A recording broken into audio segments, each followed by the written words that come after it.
La Bible raconte que Jean, le disciple de Jésus, avait été arrêté pour prêcher l'Évangile et purger sa peine sur l'île de Patmos, dans la région alors connue sous le nom d'Asie mineure, l'actuel territoire de la Turquie. C'est là qu'il a été rempli du Saint-Esprit de Dieu et a reçu la vision qu'il a relatée dans le livre de l'Apocalypse. Comme nous le savons, le dernier livre de la Bible relate des événements liés à la fin des temps, au retour de Christ, à la défaite définitive de Satan et au jugement final, où hommes et femmes seront jugés par le Seigneur et connaîtront leur destin éternel. Mais dans cette vidéo, je vous parlerai du chapitre 13, qui concerne les deux bêtes qui ont émergé pendant la période de la Grande Tribulation. Il est probable que vous connaissiez déjà ces deux êtres, même ceux qui ne sont pas chrétiens et connaissent peu les Écritures. À un moment donné, avez-vous entendu parler des bêtes de l'Apocalypse, que ce soit dans un film, un livre, ou même dans des histoires racontées par les personnes âgées? Mais ce que peu de gens savent, c'est que ces deux bêtes sont des figures différentes. L'une est la bête qui est sortie de la mer et l'autre est la bête qui est sortie de la terre. Et il y a beaucoup de confusion à propos de leur signification. C'est pourquoi je vais vous montrer qui sont les deux bêtes de l'Apocalypse et quel est le rôle de chacune d'entre elles pendant la fin des temps. Pour cela, je ne m'appuierai pas sur des films ou des livres de fiction, mais sur la parole de Dieu.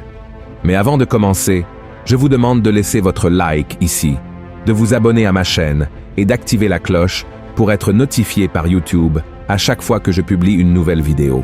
D'accord? Et maintenant, je veux partager avec vous ce que l'apôtre Jean a dit dans l'Apocalypse, chapitre 13, sur la première bête. Il est écrit ainsi: « Et il se tint sur le sable de la mer. Puis je vis monter de la mer une bête qui avait 10 cornes et 7 têtes, et sur ses cornes 10 diadèmes, et sur ses têtes des noms de blasphème. La bête que je vis était semblable à un léopard. Ses pieds étaient comme ceux d'un ours, et sa gueule comme une gueule de lion. Le dragon lui donna sa puissance, et son trône, et une grande autorité. Et je vis l'une de ses têtes comme blessée à mort, mais sa blessure mortelle fut guérie. Et toute la terre était dans l'admiration derrière la bête. » Le symbole qui caractérise le plus cette bête est la corne, et dans la Bible, que ce soit réel ou symbolique, les cornes se réfèrent au pouvoir et à l'autorité, surtout en relation avec la fin des temps. Cette bête est la même que celle mentionnée par le prophète Daniel dans l'Ancien Testament. Voyons ce qu'il a dit. « Après cela, je regardais pendant mes visions nocturnes, et voici, il y avait un quatrième animal, terrible, épouvantable et extraordinairement fort. Il avait de grandes dents de fer, il mangeait, brisait, et il foulait aux pieds ce qui restait. Il était différent de tous les animaux précédents, et il avait 10 cornes. » Les chercheurs disent que la première bête représente les païens, c'est-à-dire ceux qui n'ont pas d'origine juive, le peuple élu par le Seigneur dans l'Ancien Testament, descendant d'Abraham, mais qui n'a pas reconnu Jésus comme le Fils de Dieu. De plus, la vision de Jean de cette créature, ressemblant à un léopard avec les pieds d'un ours et la bouche d'un lion, est complètement symbolique. En réalité, la première bête viendra dans le monde sous la forme d'un homme non juif, très puissant et influent, capable de convaincre une multitude de personnes rien qu'avec un discours. Cela s'explique par le fait que cette bête viendra avec un grand pouvoir et une autorité du dragon, c'est-à-dire de Satan. Cette première bête est l'Antéchrist. La Bible dit que sa sagesse et son charisme conquéront tous, faisant de lui la personne la plus admirable et aimée de tous les habitants de la planète. Tout cela le transformera en l'homme le plus remarquable et important de tous les temps. Et après avoir gagné la confiance de tous et être devenu le leader de toutes les nations de la terre, la première bête révélera sa véritable nature. Et toute l'euphorie devant cet être si puissant se transformera en douleur et affliction. Il blasphémera contre le nom de Dieu, persécutera et tuera ses saints. En fin de compte, comme toutes les œuvres de Satan, le bonheur se transformera en pleurs. Et juste après, à partir du verset 11 du chapitre 13, l'apôtre Jean commence à raconter au sujet de la deuxième bête. Suivons ensemble comment a été sa vision. « Puis je vis monter de la terre une autre bête, qui avait 2 cornes semblables à celles d'un agneau, et qui parlait comme un dragon. Elle exerçait toute l'autorité de la première bête en sa présence, et elle faisait que la terre et ses habitants adoraient la première bête, dont la blessure mortelle avait été guérie. Elle opérait de grands prodiges, même jusqu'à faire descendre du feu du ciel sur la terre, à la vue des hommes.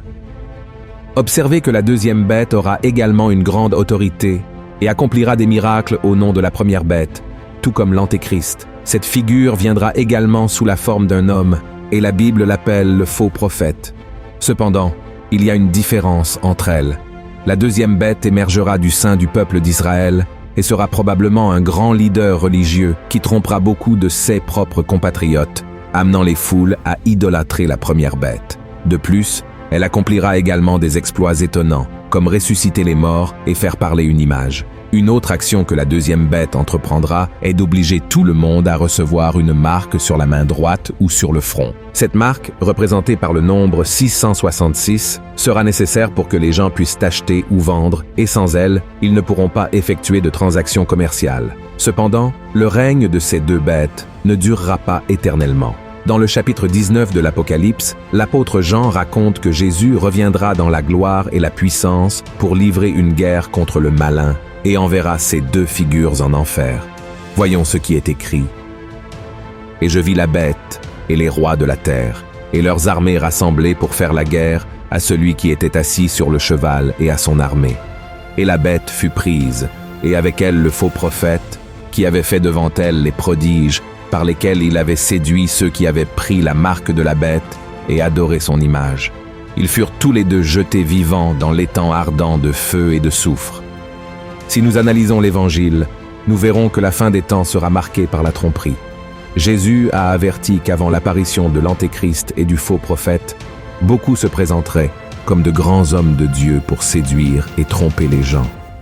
C'est pourquoi Christ a dit « Jésus leur répondit, « Prenez garde que personne ne vous séduise, car plusieurs viendront sous mon nom, disant « C'est moi qui suis le Christ », et ils séduiront beaucoup de gens. » Jésus a clairement indiqué que ces faux prophètes accompliront également de grands signes et des merveilles, et beaucoup de ceux qui se prétendent religieux et craignant Dieu finiront par être trompés par eux pendant les derniers jours.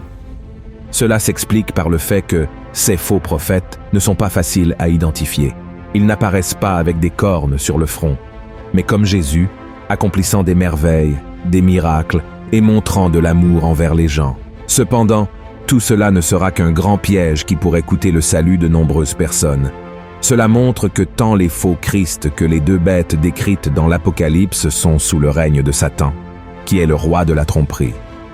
Leur objectif à la fin des temps sera de contrecarrer les plans de Dieu, mais ils n'y réussiront jamais. Amen. Par conséquent, chers frères et sœurs, si vous connaissez la parole de Dieu et avez les yeux fixés sur Jésus, il n'y a aucune raison d'avoir peur, car Jésus prendra soin de vous et vous protégera. Je sais que beaucoup de gens ont peur du livre de l'Apocalypse parce qu'ils le lisent hors contexte et sans comprendre que la plupart des récits de Jean sont symboliques. Autrement dit, il n'y aura pas de monstres à plusieurs têtes et cornes crachant du feu partout dans le monde, mais des figures humaines qui ont reçu des pouvoirs du diable pour dominer le monde et faire le mal à l'humanité. Par conséquent, nous, qui aimons le Seigneur et le servons de tout notre cœur, ne devons pas voir les événements des derniers jours comme quelque chose de tragique ou effrayant, mais comme le moment où Jésus reviendra et vaincra l'ennemi une fois pour toutes. Ensuite, tous ceux d'entre nous qui sont avec le Christ vivront des jours de paix et de joie pour toujours. Amen. C'est la plus grande promesse que nous pouvons recevoir. Alors souviens-toi, mon frère, Jésus ne perd jamais. Dans le dernier chapitre de l'Apocalypse, il règne victorieux et nous pouvons nous réjouir dans la victoire du Seigneur. Alléluia! Si ce message t'a plu, partage-le avec tes amis et ta famille et abonne-toi à ma chaîne. Que Dieu te bénisse.